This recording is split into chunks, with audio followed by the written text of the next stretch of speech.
Up in the cool, air-conditioned fortresses of the government houses, insulated by layers of sycophants and high walls, sat Governor Adekunle. His smile, a well-practiced fixture, was as expansive as the inflated contracts he rubber-stamped for his cronies. His conscience, however, seemed to have shrunk, as narrow and potholed as the neglected road snaking through the forgotten corners of his state. He'd perfected the art of the televised handshake, the platitude-laden speech, while behind the scenes, the state's coffers were being systematically plundered. And beside him, or perhaps subtly in front, was the First Lady, Madame Kimi. A veritable queen, not of hearts, but of Instagram filters and lavish Bond Street escapades. Her pronouncements on youth empowerment, delivered from the gilded balcony of their private wing, often overlooking a meticulously manicured lawn, felt as hollow as the Chanel bags she'd flaunt in her next post. She was the contemporary Jezebel, her influence over Adekunle a silken rope. She championed foreign consultants, ghosts in expensive suits who materialized only on payment schedules, bleeding the state dry with their phantom services. Should any dissenting voices rise, a well-placed call to a loyal police commissioner, a strategically leaked, scandalous rumor cultivated by her network of desperate bloggers, and silence would invariably fall. The people groaned, not always loudly, but it was there, in the weary slump of their shoulders, the bitter twist of their lips. Data, the new oxygen, was priced like gold. Jobs, the promise of every politician, were phantoms. The future, for many, looked as bleak and uncertain as a citywide NEPA outage during a crucial Super Eagles match. They saw the blaring sirens of the convoys parting traffic like the Red Sea, the champagne-fueled parties reported with breathless excitement by society pages, the children of the elite jetting off to Harvard or Cambridge, while ASUU strikes kept local university gates padlocked for months on end. They saw, they whispered, they shared memes that dripped with sarcasm and despair, and they seethed. Yet, as the old adage goes, even in the most oppressive darkness, a few defiant stars dare to gleam. There was Baba Sagun, a retired professor of political science. His small, book-crammed apartment in a modest Surrey block had, over time, transformed into an unofficial parliament for the disillusioned, the hopeful, the angry. Students, market women, unemployed graduates, even disillusioned civil servants would find their way there. He wasn't a prophet brandishing a divine staff. His power lay in his words, sharp, precise, and achingly true. Published on his unassuming blog, The People's Conscience, and disseminated like wildfire through countless WhatsApp forwards. His articles cut deeper than any physical weapon.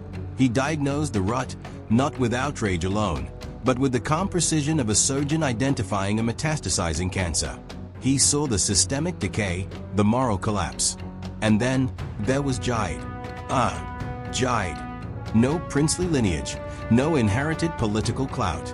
Jide was a pure product of the Lagos streets, whip-smart, restlessly energetic, with a mind that processed information like a quantum computer and the uncanny driving skills of a stuntman from a vintage Zeb Ejiro Nollywood flick. He'd navigated the city's labyrinthine chaos first as an Uber driver, his ears open, his gaze sharp, absorbing the city's rhythm. Then, a dispatch rider, weaving through impossible traffic, learning every shortcut, every hidden alley, every whispered rumor. He knew the city's arteries, its capillaries, and its dark, forgotten corners. He'd seen enough, too much. The casual cruelty, the blatant injustice. He now ran a small, struggling logistics company, Swift Go Deliveries, but its daily grind was merely a cover. His true, burning passion was justice. A perilous, almost reckless passion in those volatile times. He was an avid gamer, a self-taught tech whiz, his fingers flying across his phone screen, his eyes constantly scanning, absorbing information, connecting disparate dots that, to others, were just noise. He was, in the eyes of the powerful, a nobody. Yet, in a profound way, he was everybody, the potent, combustible embodiment of Gen Z's digital fire and millennial discontent. Jide would often spend his evenings not just gaming, but digitally mapping the city's power structures, tracing the flow of illicit money through online footprints, building anonymous networks of like-minded young people, disillusioned but not yet broken. He'd seen the hope of #NSAOS flicker and be brutally extinguished, and it had forged in him a steely resolve. One sweltering Lagos afternoon, the air was thick enough to chew. News had just broken, igniting fresh outrage. Palliative funds, earmarked for communities devastated by recent flash floods, had vanished into the labyrinthine accounts of shell companies, while victims shivered in makeshift camps. The audacity was breathtaking. That afternoon, Baba Sagun summoned Jide, not with a divine visitation, a burning bush, or a heavenly voice, but with a single, terse, encrypted message on signal, cryptically stating the eagle was grounded, the nest vulnerable, and Jide should come. Jide found Baba Sagun in his usual chair, surrounded by towers of books, the scent of old paper and strong tea hanging in the air. The old man's eyes, usually gentle, now burned like embers in a dying fire. Baba Sagun, his voice raspy but firm, told Jide to sit. He spoke of how the land groaned, crying out from under the weight of what he called a dynasty of greed. He lamented how the reign of Adekunle, steered by Kimi's vanity, choked the very life from the people, leaving young people with no future and resources plundered. He declared that someone must be the broom to sweep the house clean, and then he posed a heavy question to Jide, after watching and listening to him for so long. Was Jide that broom? Jide felt a cold knot tighten in his stomach. The air in the small room suddenly felt heavy, charged. This wasn't one of their usual philosophical discussions. This was different. This was a precipice. Baba Sagun didn't anoint him with fragrant oil or lay hands on his head. Instead, he reached into a worn leather satchel and produced a simple, black flash drive. He held it out, his gaze unwavering, calling it Jide's anointing, not divine, perhaps, but potent. He explained it contained evidence, hard and irrefutable, along with connections to people within the system, names, account numbers, recorded conversations, and a network of others who felt the same way, willing to act but needing a catalyst.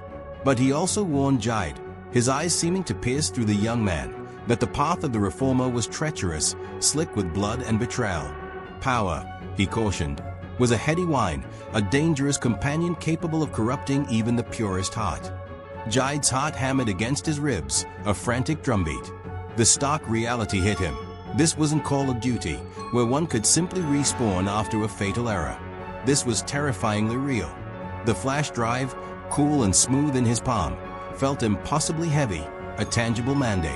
He remembered the vibrant energy of the #EndSOS protests, the electrifying hope, then the crushing weight of the crackdown, the friends who had lost their businesses, their freedom, some even their lives. He thought of the flood victims, their plight a casual headline for the governor, a tragedy for them. His voice low and thick with emotion, Jide posed rhetorical questions back to Baba Sagun. If not them, then who? If they didn't act now, then when would be the right time, when perhaps nothing would be left to save? He looked from the flash drive to the old man, affirming his understanding of the risks and his commitment to the task. Jide was no fool. He knew Governor Adekunle was cocooned, not just by his official, heavily armed security detail, but by a pervasive, insidious web of informants, sycophants, and ruthless enforcers. Trying a frontal assault would be suicide. But Jide had his own network, the invisible, digital threads that wove through the city, connecting couriers, hackers, activists, even a few disgruntled insiders tired of the rot. He spent days, weeks, with the contents of Baba Sagun's flash drive, cross-referencing, verifying, building his strategy. He pored over architectural plans of government buildings, studied traffic patterns, analyzed security protocols. And he knew Adekunle's Achilles heel, his most glaring vulnerability, his son, Deo. Deo Adekunle was a young man sculpted by privilege and arrogance, with an insatiable appetite for fast cars, faster women, and the fleeting thrill of late-night escapades. He was often seen, a blur of expensive metal and roaring exhaust, racing his father's illegally acquired, undercloaked sports cars, a Ferrari here, a Lamborghini there, on the newly constructed, yet strangely empty, Prestige Highway, a pet project of the governor that had cost billions yet served little purpose. Deo was a perfect, gleaming chink in Adekunle's formidable armor. Jide reached out to an old acquaintance, Toke, a sharp, savvy social media influencer with a massive youth following, someone who walked the tightrope between popular culture and subtle activism. He met her in a bustling cafe, the aroma of suya and generator fumes mingling in the air.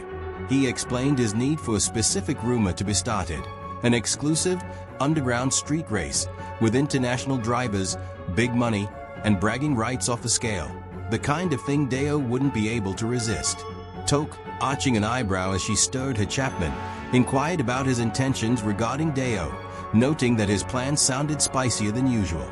Jide, with a slight, grim smile, merely said he was arranging a special meet and greet and asked if she could make the rumor sound irresistible, the ultimate thrill. Toke, after a thoughtful pause and with a glint in her eye, agreed, saying that for Jide, she'd consider it done, as the city needed a shake-up, and Deo was just the spoon to stir the pot. Toke, with her carefully curated posts and strategically placed whispers among her network, wove the fiction. The rumor spread like Harmattan wildfire through the exclusive chat groups and social media feeds of Lagos's young elite. Deo, puffed up with arrogance and desperate to prove himself more than just the governor's son, predictably, spectacularly, took the bait. He boasted to his friends, prepped his newest sports car, the digital invitations pinging insistently on his gold-plated phone. The night designated for the race arrived, cloaked in the thick, humid darkness of the Lagos outskirts. Governor Adekunle, ever the doting, if misguided, father, and perhaps eager for a bit of vicarious thrill himself, decided to make a surprise appearance. He wanted to cheer on his son, a rare excursion outside his heavily fortified government house compound, without the full, cumbersome, attention-grabbing motorcade. He arrived with a significantly lighter security detail, a couple of escort vehicles, his personal bulletproof SUV, confident in the remoteness of the location, an abandoned stretch of highway development that was, in itself, a monument to one of his many stalled, corrupt projects. This was the opening Jide had meticulously engineered. Jide wasn't in a mythical chariot. He was behind the wheel of a souped-up, deceptively unassuming Toyota Hilux, its chassis reinforced, its windows tinted as black as a starless, moonless night. His crew, 3 other vehicles, small in number but fiercely loyal, their drivers handpicked for their skill and nerve, were strategically positioned, blending into the shadows of stalled construction equipment and overgrown bush. They'd rehearsed this, digitally and physically, countless times. Each driver had a specific role, a precise timing. Jide took a slow, deep breath, his knuckles white on the steering wheel. The faint glow of his phone, displaying a satellite map with blinking icons, was the only light in his cabin. He could hear the calm, coded chatter of his team through a discreet earpiece. A voice crackled in his ear, informing him the target was approaching Sector Gamma, 3 minutes out. Jide murmured back for all units to hold position and wait for his signal, his gaze fixed on the dark ribbon of road ahead. The distant whine of sirens grew louder, then the sweep of headlights. Adekunle's smaller convoy, still moving with an air of untouchable importance, turned onto the desolate access road leading to the supposed race meet point. As the governor's SUV passed a predetermined marker, a rusted, abandoned bulldozer, Jide gave the signal, his voice sharp and clear in the earpieces of his team, simply saying, "Now, execute." It wasn't a flamboyant battle of swords and spears, but a cold, calculated symphony of tactical driving and digital disruption. One of Jide's team, a gifted hacker known only as Glitch, activated a localized communications jammer. Cell signals died. Radio frequencies went silent. In the sudden, unnerving quiet, Jide's Hilux and another roared to life, lights blazing, cutting off the governor's escape route from the front. Simultaneously, the other 2 vehicles emerged from the darkness behind, boxing in Adekunle's convoy. It was swift, brutal, clinically precise. Tires squealed on asphalt. Metal crunched as one of the escort vehicles, attempting a desperate evasive maneuver, scraped against a concrete barrier. Governor Adekunle, jolted from his complacent reverie, confusion and anger warring on his face, stuck his head out of his window, his voice tight with fury as he demanded to know the meaning of the outrage, ordering them to stop and asking if they had any idea who he was. Jide's black Hilux pulled alongside the governor's SUV, window to window. He didn't shout. He didn't need to. His voice, amplified slightly by a small, concealed speaker, was as cold and steady as the steel of a surgeon's knife cutting through the governor's bluster. He addressed Governor Adekunle, reminding him of the people he forgot, those whose pensions he stole, whose schools he let crumble, whose future he mortgaged, asserting that they, and Jide's group, remembered him. He then quoted the biblical query about whether there is peace for the wicked, asking for the governor's response. Before Adekunle could stammer a coherent response, before his dazed and outnumbered security could properly engage, it was, in essence, over. Not with a dramatic kidnapping or a violent confrontation, but with something far more devastating in the digital age. At that precise moment, a meticulously compiled dossier, the culmination of Baba Sagun's lifelong work and Jaid's intensive investigation, was leaked. Simultaneously, through pre-programmed triggers, it landed in the inboxes of every major independent news outlet, every influential blogger, and went viral across WhatsApp, Twitter, and Instagram. His offshore accounts, dummy corporations, transcripts of incriminating calls, photographic evidence of his ghost projects, even damning orders to suppress dissent and rig local elections, all laid bare for the world to see, complete with verifiable documentation. Simultaneously, a trusted, high-ranking contact within the EFCC, long frustrated by political interference but previously powerless, received an anonymous, encrypted tip-off. It contained not just the digital dossier, but the precise GPS coordinates of Adekunle's current, compromised location, along with untraceable, hard evidence delivered through a dead drop. The fuse had been lit. News, especially scandalous news involving the high and mighty, spreads like wildfire in Harmattan. From the bustling markets of Alaba to the political corridors of Abuja, phones buzzed, vibrated, and lit up with notifications. People, initially disbelieving, then ravenous for information, devoured the details. Within minutes, hashtags like #Adekunle Exposed and #Governor's Day of Reckoning were trending. There was no immediate mass protest, not yet. Instead, a stunned, cautious, almost disbelieving wave of online chatter, quickly escalating into outrage and then a fragile, nascent hope. But what of Madame Kimi, the modern Jezebel, the queen of filters and feigned empathy? She was miles away, blissfully oblivious, at a glittering, high society charity gala, dripping in diamonds that could have funded a small hospital. She was holding court, air-kissing fellow socialites, laughing her tinkling, insincere laugh. Then, the whispers started. Phones began to glow discreetly under tables. The atmosphere shifted. Her fawning friends, one by one, began to make hushed excuses, melting away like ice cream in the scorching Lagos sun. A nervous aide finally braved her displeasure, showing her the exploding headlines on his phone. Her painted smile froze, then crumbled. Panic seized her. She rushed back to her private wing of the government house, a gilded cage now feeling more like a trap. She barked orders, but her calls to her husband went unanswered, his line dead. She looked down from her ornate balcony, a view she'd often used for her self-congratulatory photo ops. But tonight, there were no adoring crowds. Instead, she saw the first flickering lights of news vans, the gathering shadows of journalists and a growing, angry knot of citizens, their faces illuminated by the harsh glare of their phone screens, all pointed upwards. Jaid, his face now unobscured, arrived not in triumph, but with a quiet, grim purpose. He didn't need to break down the reinforced doors. Her own household staff, long mistreated, underpaid, and seething with their own quiet resentments, simply unlocked it for him and his small, sober team. They found her in her lavishly decorated boudoir, frantically stuffing jewelry into a designer suitcase. Jaid, his voice calm, devoid of malice but firm, informed Madame Kimi that her reign of filters and falsehoods was over, that the performance had ended.